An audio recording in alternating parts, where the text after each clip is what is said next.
자, 오늘은 하나님의 부르심 그런 제목을 가지고 말씀을 듣도록 하겠습니다.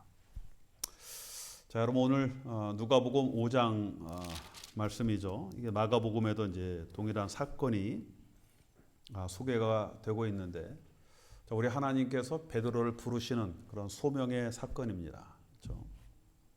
자, 여러분 우리가 이제 소명 그러면 좀 뭔가 이게 굉장히 큰 묵직한 그런 단어다라고 생각을 하지만은, 자, 대부분 이제 소명 받았다라고 하면은 뭐 하나님께서 주의 종으로 부르셨다라고 여러분들 많이 생각을 하는데, 물론 여기 있는 목사도 하나님 앞에 이 소명을 받았습니다. 그렇죠?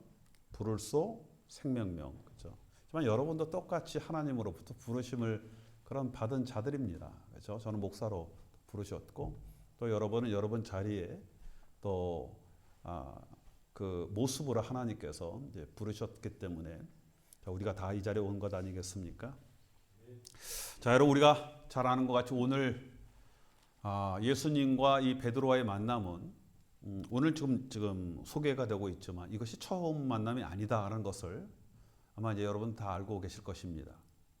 오래 전에 베드로의 형제였던 안드레가 예수님을 이제 소개하지 않습니까? 쫓아가서 형님, 제가 메시아를 만났습니다라고 그때 그 자기의 형이었던 베드로에게 소개하고, 베드로는 그때 예수님을 찾아와서 예수님 만납니다. 그래서 늦게까지 예수님과 깊은 대화를 나눴지만은 그때 베드로가 예수님의 제자가 되지 않았거든요. 그렇죠?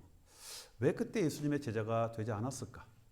오늘 보니까 또 예수님과 베드로는 전혀 다른 모습으로 지금 소개가 되고 있지 않습니까?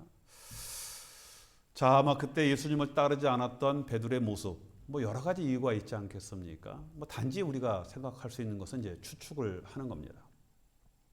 자, 여러분 그냥 우리가 추측한다고 해서 그냥 추측되는 것이 아니라 우리가 좀 보편적인 어떤 그런 추측으로 하는 것이, 여러분 그 대부분 많은 사람들이 생각하는 것들이 이제 때로는 이제 대부분 우리는 맞다라고 이렇게 많은 사회 심리학자들이 그런 얘기를 합니다. 자, 여러분 스스로 자신이 미인이라고 이렇게 생각을 하십니까? 대답하세요. 뭐. 우리 권 집사님은 대신 얘기한 거예요. 본인 얘기한 거예요. 괜히 감당하지 못할 얘기 함부로 하면 안 돼요. 자, 여러분 내가 미인인지 아닌지 알고 싶으면요, 한두 사람한테 물어보면 안 돼요. 왜냐하면 각자의 취향이 있거든요. 어떤 분들은 그런 취향에 맞아서 뭐 굉장히 좋다, 당신 미인입니다라고 하지만 취향에 맞지 않는 분은요 그렇게 생각하지 않거든요. 잘생긴 거 아니네라고 얘기를 합니다. 그렇죠? 자, 그래서 이제 많은 사람들에게 물어봤을 때 뭐 평균적인 그런 내용을 그것이 아마 가장 정확한 답이다라고 이렇게 이야기를 합니다. 사회학자가 그런 얘기를 하더라고요. 자기가 몇 살 정도 되어 보느냐라고 묻더라고요. 그때 이제 사람들이 몇 살 그러더라고요. 그때 사회학자들이 그거를 다 들어서 평균치를 딱 내면은 정확하게 내 나이 답이 나옵니다라고 이렇게 얘기를 하는데 그런 것 같습니다. 자, 여러분 당시에 베드로는 이미 결혼한 그런 사람이었어요. 성경에 보면 부인과 자녀에 대한 그런 말은 없었습니다. 뭐 장모가 있었다라는 것은 이제 우리가 잘 알고 있는 그런 일 아니겠습니까? 근데 자녀가 있었는지 없었는지는 전혀 언급되어 있지 않습니다. 그렇죠? 또 뭐 천주교에서는 초대 교황이고, 뭐 주로 이제 천주교 신부님들은 결혼을 안 하시니까 그걸 굳이 밝히려고 하지 않는 뭐 그런 의도도 있을 것이다라는 생각이 들지만, 자, 여러분 우리가 잘 아는 것 같이 베드로의 직업은 그냥 일반적인 어부가 아니라 선주였다는 겁니다. 배를 갖고 있는, 어떻게 보면 굉장히 그 삶이 윤택했던 그런 사람이었습니다. 자, 여러분 이러한 그가 선뜻 처음 우리 예수님을 만났을 때 그 제자를 따른다라는 것은 그렇게 쉬운 일이 아니었다는 겁니다. 그렇죠? 물론 이제 학자에 따라서 다른 이야기를 하는 그런 학자들이 있어요. 어떤 학자들은 그렇게 얘기합니다. 베드로와 그의 형제 안드레가 아마 요한과 함께 예수님의 세례 요한의 제자였을 것이다. 그렇죠? 그랬는데 세례 요한이 이제 목이 잘려 죽지 않습니까? 그때 예수님은 피해서 갈릴리로 올라가십니다. 그때 아마 세례 요한 제자들이 아마 분개를 했을 거예요. 그때 우리 예수님이 같이 협동을 했었으면 아마 구테타라도 일어나서 이 잘못된 이런 것들을 시정할 수 있었는데 예수님은 그렇게 하지 않았거든요. 그때 많은 사람들이 예수님을 떠나는 그런 사건이 있었는데 아마 그때 베드로도 삐져서 예수님을 떠났을 것이다라는 뭐 가능성이 있는 그런 이야기입니다. 자, 여러분 그런데 그거는 뭐 그것도 추측 아니겠습니까? 중요한 것은 오늘 말씀에 있는 겁니다. 자, 예수님께서 갈릴리, 다른 말로 디베라, 또 다른 말로 게네사렛 호수 이렇게 이야기하지 않습니까? 거기로 오셨습니다. 많은 사람들이 그때 예수님을 따르지 않습니까? 자, 예수님은 사람들이 많다 보니까요. 뭐 어느 정도 거리를 두시기 위해서 예수님께서 아마 배에 오르셨을 것이다 라고 생각이 되어집니다. 자, 그런데 문제는 그 배의 주인이 누구였다고요? 시몬 베드로였다. 그렇죠? 예수님께서 시몬 베드로를 의도적으로 저는 탔다라고 보고 배를 물 위로 좀 띄워서 사람들과 거리를 두시고 아마 이제 그다음부터 이제 말씀을 가르치셨습니다. 자, 그런데 중요한 것은요. 그때 베드로가 뭘 하고 있었다고요? 그물을 씻고 있었다. 저는 이것을 이렇게 쭉 읽으면서 이거 뭔가 좀 상황이 잘 맞지 않는다. 그렇죠? 좀 이해가 되지 않는 거예요. 뭐 그 동네가 뭐 얼마나 사람이 많다고, 뭐 더구나 뭐 얼마나 뭐 먼 거리라고, 예수님께서 그 근처에 오셔서 사람들을 가르치고 사람과 함께 있다라고 한다면은 여러분 웬만한 사람이라면 예정이 있지 않습니까? 당연히 찾아가서 예수님을 보고 또 뭐 자기가 바빴으면 예수님이 근처에 있으니까 가서 예수님을 영접을 해야 되거든요. 근데 베드로가 그물을 씻고 있었다. 더구나 그날 밤새도록 고기를 잡았는데 잡히지 않았거든요. 뭐 이것이 정말 그것 때문에 정말 고기가 하나도 안 잡혀서 뭐 그 마음속에 화가 있는 건지 아니면 요한의 정말 말대로 요한의 사건으로 예수님이 나는 예수님 이제 손절할 거야라는 뭐 그런 마음이 있어서 그런 건지 뭐 알 수는 없는 그런 상황이지만 예수님이 근처에 계시다라는 것을 알면서 여러분 당연히 일을 멈추고 갔어야 한 베드로는요 예수님이 오실 때까지 자신의 일을 하고 있었다는 겁니다. 자, 그런데 중요한 것은 예수님의 행동이시죠, 그렇죠? 자, 예수님께서 이제 말씀을 마치시고 갑자기 베드로에게 그물을 깊은 데 가서 던지라 그 말씀을 하시거든요. 저는 이제 상상이 이렇게 딱 돼요. 예수님이 오셨을 때 배 위에 올라 있어도 아마 베드로는 계속적으로 그물질을 손질하면서 예수님 말씀을 전할 때 그물을 이제 배에다 이렇게 다 정리하고 있는 그런 상황이었을 것이다.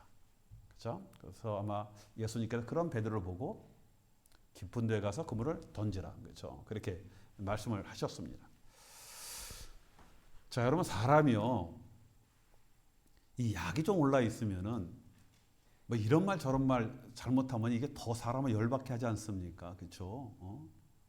사람이 정말 이게 화가 나가 있으면요. 이럴 때는 위로나 뭐 동정이 도움이 안 되는 그런 경우들이 많이 있습니다. 여러분 사업해서 우리가 망했는데 그래서 이제 이거 잘못하면 쫓겨나게 돼 있는데 그때 찾아와서 하시는 말씀이 목사님 오셔갖고 뭐 내일 모레면 내일 당장 다 물건 집 가재도구 다 밖으로 던져내주고 쫓겨날 그런 판에 목사님이 오셔도 딱 하는 말이 뭡니까? 기도합시다. 기도하면 하나님이 다시 일으켜 세우실 것입니다. 라고 말씀을 하시면 여러분 위로됩니까? 열받죠. 여러분 이 말이 귀에 안 들어오죠. 그렇죠? 여러분 자기가 몇 년을 쫓아다녔다 그런 사람이 다른 사람과 결혼한다라는 그런 이별 통지를 받아 낙심하고 있는데 친구가 찾아와서 야, 뭐 남자가 그 사람뿐이야. 다른 사람 만나면 되지 뭐 위로한다고 위로가 됩니까? 그렇죠? 그럼 잘못하면 이거 뭐 절교될 것 아니겠습니까? 적절한 말도 한계가 이게 넘게 되어지면요 전혀 도움이 되어지지 않는 겁니다. 도리어 위로가 되는 것이 아니라 상처가 되어지는 그런 경우들이 얼마나 많이 있습니까? 그날 베드로가 밤새도록 허탕 쳤거든요. 근데 그 허탕이 그날이었는지 계속 며칠 동안 계속적인 허탕이었는지 모르거든요. 그렇죠?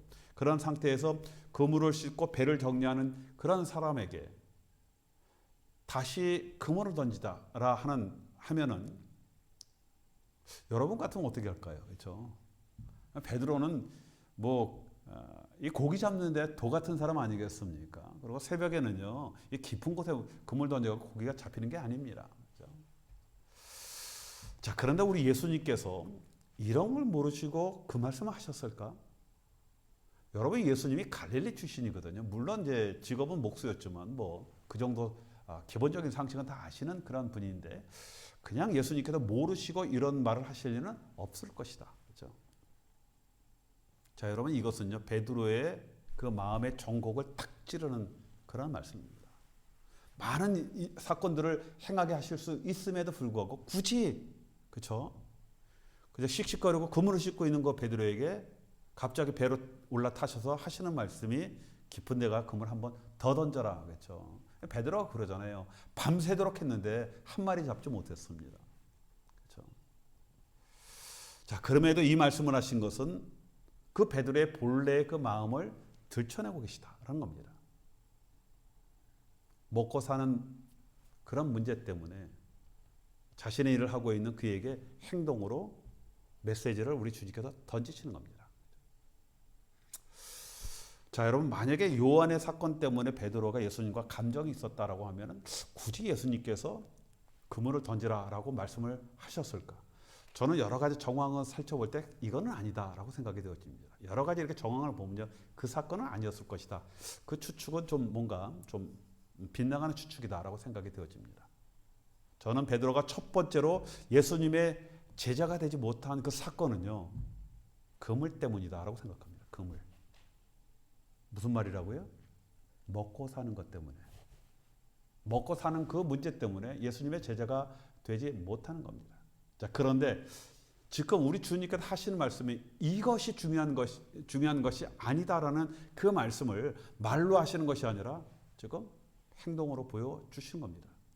더 중요한 것은 제자들은 예수님의 순종하시는 것이다. 이걸 말씀을 하시는 거예요.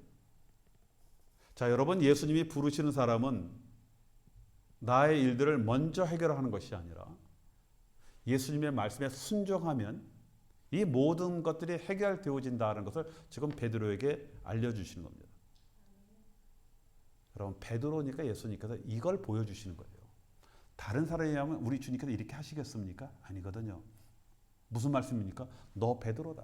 그렇죠? 우리 주님께서 그 만났을 때 이름을 바꿔주잖아요. 반석이다. 그렇죠? 반석으로 바뀌어준 너는 베드로다. 그 얘기를 합니다. 만약에 여러분들이 저는 베드로와 같은 사람이 되기 원합니다. 베드로와 같은 제자가 되기 원합니다. 라고 한다면요. 그 예수님의 그 부르심에 여러분들은 어떻게 반응해야 할 것인가를 마음속에 지금 새게 한다는 겁니다. 그렇죠? 자, 그것을 겨냥해서 깊은 데 던지라라고 할 때 아마 베드로는 그런 감정들이 그런 예수님의 어떤 의도를 조금이라도 아마 저는 눈치챘을 것이다라고 생각을 해요. 그래서 베드로가 어떻게 합니까? 순종을 합니다. 깊은 곳으로 가서 노를 져서 그곳에 이제 그물을 던집니다. 근데 고기가 잡히거든요. 근데 보니까 6절에 보니까 너무 많이 잡힌 거예요. 그물이 어떻게 되게요? 찢어져 가는지라. 땡기면 땡길수록 이 그물이 막 찢어져 나가는 겁니다. 어떻게 돼요? 주변에 있는 동료를 불러오게 되어집니다. 여러분, 고기가 얼마나 많이 잡혔는지 그 베드로의 배만 가득 찬 게 아니라 두 배가 가득 차게 되었는데 이게 중량 초과에 두 개가 다 점점 가라앉게 되었다라고 말씀을 하고 있어요. 저는 이게 강력한 우리 주님의 메시지다라고 봅니다. 한 배가 아니라 두 배가 그냥 가라앉을 정도로 그 엄청난 고기를 잡게 하신 것. 여러분, 여기서 가라앉게 되어진다라는 이 말씀이요. 그 비디조라는 그런 단어를 사용했거든요. 이것은 그냥 많이 잡았다라는 어떤 그런 단어의 그런 단순한 뉘앙스가 아니거든요. 이것은 뭡니까? 실제적으로 가라앉고 있다라는 것을 말하는 실제적인 동사입니다. 그렇죠? 그런 상황을 말씀하는 단어예요. 하나님께서 베드로에게 능력을 보여주시는 겁니다. 내가 손이 짧아서 능력이 없어 너를 부른 것이냐? 그렇죠? 내가 그렇게 사람이 없어서 내가 너를 부른 거냐? 내가 꼭 너 아니면 안 되기 때문에 내가 이 자리에 와서 지금 너한테 내가 이 얘기하는 거냐? 이 말씀을 하는 거예요. 또 우리는 죽고 사는 문제 아니에요. 그렇죠? 당장 가족 먹여 살려야 되잖아요. 나 손주거든요. 그렇죠? 돈 좀 만져봐도 돈 냄새도 알아요. 그렇죠? 우리는 죽고 사는 문제인데 하나님은 말씀 한마디에 차고 넘칠 수 있다. 이걸 보여주신 겁니다. 그렇죠? 여러분 지금은 그렇지 않지만 저희 때만 해도 신학을 결정하는 데는요. 내가 주의 종길 가겠습니다라는 것은요. 믿음의 차원을 떠난 또 다른 문제였어요. 쉬운 일이 아니거든요. 그렇죠? 여러분 전도사 생활한다는 게 이게 쉽지가 않습니다. 여러분 우리 때만 해도 우리 선배님 목사 중에 쌀 없어서 굶는 목사님들 많았습니다. 여러분 기억하시죠? 밥 먹을 때마다 성미 어떻게 떴어요? 그렇죠? 숟가락으로 한 숟갈씩 딱 뜨게 했어요. 믿음 있는 분은 국자로도 뜨고 이렇게 어떤 분은 그냥 자루로도 이렇게 붓고. 목사님 집 가서 밥 해주잖아요. 진짜 맛없어요. 생각해 보십시오. 옛날에 정보미 아시죠? 뭐. 쌀이란 쌀은 다 섞여서 먹는데 차라리 그냥 정보미만 먹으면 맛있어. 이건 뭐 온 쌀이 다 뒤 섞여갖고 그 쌀 먹으셨거든요. 그렇죠? 그래서 내가 주님을 사랑하지만은 내가 주의 길을 걷겠습니다라고 고백하는 게 이렇게 쉽지가 않았습니다. 여러분 그 자체가 그 주의 길을 가겠다라고 신학교를 오는 그 자체가 그때는 순교였어요. 그 정도로 어려울 때가 있었습니다. 그렇죠? 근데 많은 분들이 그게 어려워서 그 길을 떠났거든요. 그렇죠? 아마 베드로에게도 그런 마음이 있지 않았을까라고 생각이 되어지는 겁니다. 자, 이제 베드로의 반응을 한번 우리가 보겠어요. 오늘 말씀해 보니까 여러분 이 배에 그냥 두 배가 다 가라앉을 정도로 이게 고기가 나왔으면은 기뻐야죠. 신나야지. 이게 한 배도 아니고 두 배가 가득 찼으니까. 9절에 보니까 베드로가 놀랐다. 그렇죠? 이건 두려움입니다. 경악하다 그런 뜻입니다. 그리고 두려워했다라고 말씀하고 있고 그 다음에 바로 베드로의 행동이 뭡니까? 예수님 발 앞에 꿇어 엎드려서 나는 죄인입니다. 나를 떠나소서. 진짜 가라 그런 얘기 아니라 저는 당신의 그런 제자가 될 전혀 가치가 없는 그런 연약한 존재입니다라는 그런 고백 아니겠습니까?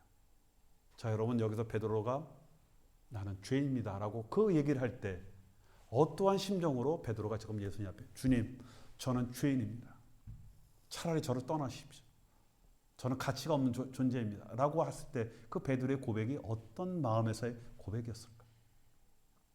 아마 지금 여러분들 각자 마음속에 우리 주님께서 주시는 그 성령의 음성이 바로 그때도 베드로에게 왔다라고 생각이 되어집니다.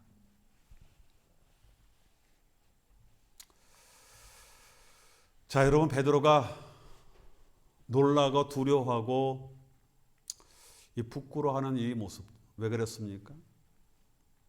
베드로는 예수님께서 너무나 자신의 속을 들여다보시는 것에 참으로 부끄러운 아마 그런 마음이 들었을 겁니다. 그렇죠? 베드로에게 아까 말씀드린 것 같이 현실적인 문제가 얽혀 있었거든요. 자, 여러분 베드로는요 그렇게 가난한 어부가 아니었어요.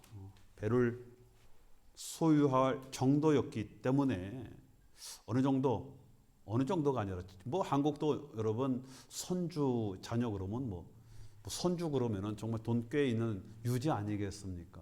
정말 돈 맛을 아는 그런 사람이었거든요. 예수님께서 첫 번째 만나서 베드로를 부르셨을 때 그의 마음에 아마 내가 고기를 잔뜩 잡아 한 미천 좀 잡은 후에 그래서 좀 어느 정도 다 내 주변이 정리되어지고 안정된 후에 그때 주의를 하겠다라는 그런 생각을 가졌지 않았을까? 자, 그런데 우리 주님은 뭐예요? 내가 좀 돈 많이 벌어서 주를 위해 내가 정말 이거 그래서 주의 일을 하겠습니다라고 해서 그냥 돈 버는데 정신 없는 것 그거보다는 우리 예수님께서 필요한 것은 물질이 아니라 어떤 사람? 순종하는 사람이었다. 그렇죠? 그 자리에서 순종하는 것. 예수님은 베드로의 이러한 마음에 말씀하는 것 같이 어마어마하게 고기를 잡게 하셨어요. 그리고 뭐라고 얘기하셨습니까? 말씀은 안 했지만 그 엄청난 고기는 무슨 메시지예요? 이것이 너가 원하는 것이냐. 그렇죠? 아마 베드로 마음속에 아마 그 마음이 저는 확 바뀌었을 것이다. 네가 원하는 것이 이것이냐. 그렇죠? 베드로가 보니까 예수님 정말 볼품 없었잖아요. 그렇죠? 그분은 내가 이분 쫓아다니다가 이거 정말 쪽박 차는 거 아니야? 아마 그런 생각 가지지 않았을까요? 우리 주님께서 말씀, 네가 원하는 게 이것이냐. 자, 여러분, 그러니까 베드로가 두려운 마음이 든 거예요. 그래서 나는 죄인입니다. 나를 떠나소서라는 그런 고백을 하게 되어지는 겁니다. 자, 결국 회개한 베드로. 여러분, 베드로가 그냥 수제자가 된 것이 아니다라고 봐요. 뭐 나이가 많으니까, 형님이니까, 선주였고 돈 좀 있으니까 그 어떤 커뮤니티 안에서 좀 가오를 잡았으니까 수제자가 됐다. 그런 우리 주님은 그렇게 안 쓰시거든요. 자, 여러분, 여기서 베드로의 행동이 뭐예요? 모든 것을 버려두고. 그렇죠? 여러분, 한국 그 우리말로는 그냥 배를 두고라고 했지만 영어 성경만 봐도요. 그 배를 어떻게 해요? 끌어서 육지에 올려두고 끌어 당겨놓고 뭡니까? 휴업하겠다 이거예요. 안 하겠다 이겁니다. 그냥 둔 게 아니라니까.